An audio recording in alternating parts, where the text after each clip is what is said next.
Another common misconception is feeling in patients that after undergoing spinal surgery, they will be asked to be in bed rest for a long time. Now, in this case, I definitely know what is the origin of this misconception, because some years back, when spinal surgery was not technically really evolved, people were actually advised to take bed rest after spinal surgery. And perhaps at that point of time, there were reasons enough for the surgeons to, do that, to advise people to take bed rest. But as I told you, in the last 7 to 9 years, or let's say 10 years, the technique of spinal surgery has evolved so much that today, after major spinal fixations, we make the patients walk on the very next day, and we insist that they should not take rest. It is the other way around now, because it has been proven that early mobilization after spinal surgery gives you better results.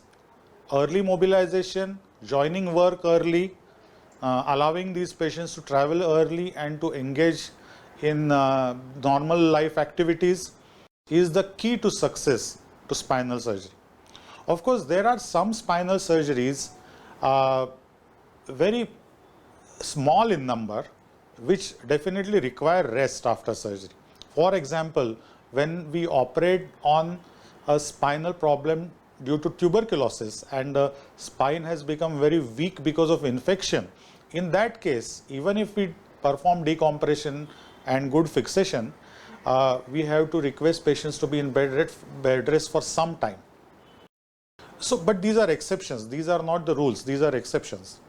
So generally, if we operate, like for example, we perform endoscopic discectomy, you know that we discharge the patient immediately in next few hours, and the person is, allowed to join work the very next day.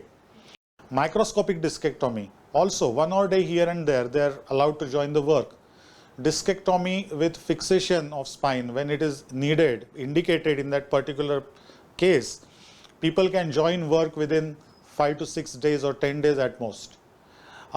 Extensive correction of spinal deformity, people can join work within 20 days. So these are very major spinal surgeries. And another example is spinal tumors. Now, about a month back, we operated on a very young person with intramedullary tumor, this tumor which was inside the spinal cord. And that person, who is a IT engineer, he had joined work within 20 days, very, very major spinal surgery.